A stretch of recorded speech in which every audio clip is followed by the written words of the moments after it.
নিচ দিকে এবং নিচ থেকে উপর দিকে চাপ দিয়ে হালকাভাবে দেখবেন কোনো গোটা বা চাকা রয়েছে কিনা। এই ভিডিওটা নারীদের জন্য খুবই গুরুত্বপূর্ণ। চেষ্টা করুন এই ভিডিওটা অনেক অনেক বেশি শেয়ার করে দেওয়ার। বর্তমান সময়ে নারীদের আতঙ্কিত রোগ হচ্ছে স্তন ক্যান্সার। প্রত্যেক বছর বাংলাদেশ সহ বিশ্বে হাজার হাজার মানুষ স্তন ক্যান্সারে মারা যায়। স্তন ক্যান্সার কেন হয়, কিভাবে আপনি প্রতিরোধ করতে পারবেন, প্রত্যেক বছর কি কি পরীক্ষা করতে হবে, স্তন ক্যান্সারের ঝুঁকি কমানোর জন্য আমাদের করণীয় কি। স্তন ক্যান্সারে প্রতি বছর বিশ্বে অসংখ্য মানুষ মারা যায়। WHO 2024-এর একটা তথ্য অনুযায়ী বিশ্বব্যাপী 6,80,000 নারী মৃত্যুবরণ করে।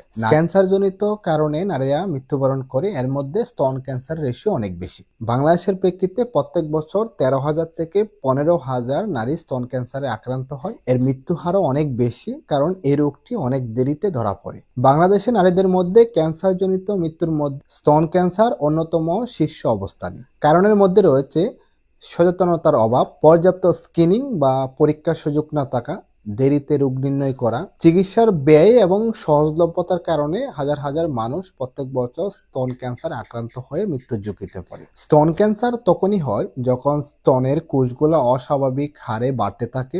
একসময় দেখা যায় যে এখানে টিউমার বা গোটার মতো সৃষ্টি হয়। এই টিউমার থেকে একসময় ক্যান্সার রূপ নেয় এবং আশেপাশের টিস্যুগুলোকে সে নষ্ট করে দেয়। স্তন ক্যান্সার হওয়ার কারণ: 1 নম্বর, বংশগত বা জেনেটিক কারণ। পরিবারের মা, খালা, বোন যদি স্তন ক্যান্সারে আক্রান্ত হয়ে থাকে তাহলে ঝুঁকি অনেকাংশে বেড়ে যায়। বিশেষ করে BRCA1 এবং BRCA2 এই জিনে মিউটেশন যদি বেশি থাকে সেক্ষেত্রে ক্যান্সারের ঝুঁকি অনেকাংশে বেড়ে যায়। 2 নম্বর, বয়সের সাথে ঝুঁকি বাড়ে। 40 বছর বয়সের পর স্তন ক্যান্সারের ঝুঁকি বাড়ে, তবে 50-এর পর এটা ঝুঁকি অনেকাংশে আরো বৃদ্ধি পায়। এছাড়া বয়স বাড়ার সাথে সাথে কোষ বিভাজনে একটা ত্রুটি ঘটে। 3 নম্বর, হরমোনের প্রভাব। দীর্ঘদিন ধরে এস্ট্রোজেন এবং প্রোজেস্টেরনের মাত্রা যদি বৃদ্ধি পেতে থাকে তাহলে স্তনের কোষে অতিরিক্ত বৃদ্ধি পায়। যেমন অল্প বয়সে মেয়েদের মাসিক শুরু হওয়া বা দেরিতে মাসিক বন্ধ হওয়া বা মেনোপজ হওয়া, সন্তান না নেওয়া বা দেরিতে সন্তান নেওয়া, বাচ্চাকে স্তন্যদান না খাওয়া বা দীর্ঘদিন ধরে যদি কেউ জন্ম নিয়ন্ত্রণ পিল খেয়ে যায় তাহলে তাদের এস্ট্রোজেন এবং প্রোজেস্টেরনের ঝুঁকি অনেক বেশি বেড়ে যায়। 4 নম্বর, জীবনযাত্রার মানের কারণেও স্তন ক্যান্সার হতে পারে। কেউ যদি অতিরিক্ত পরিমাণ তেল, চর্বি জাতীয় খাবার অনেক বেশি খেয়ে থাকে, যদি মদ্যপান করে, ধূমপান করে, সেক্ষেত্রে স্তন ক্যান্সারের ঝুঁকি বেড়ে যায়। এছাড়া হচ্ছে স্থূলতা বা অতিরিক্ত ওজন, এটা শরীরে এস্ট্রোজেনের মাত্রা অনেক বেশি বাড়িয়ে দেয়, সেক্ষেত্রে ক্যান্সারের ঝুঁকি অনেকাংশে বেড়ে যায়। 5 নম্বর, কখনো মা না হওয়া বা 30-এর পর যদি প্রথম বাচ্চা জন্মদান করে সেক্ষেত্রে ক্যান্সারের ঝুঁকি অনেকাংশে বৃদ্ধি পায়।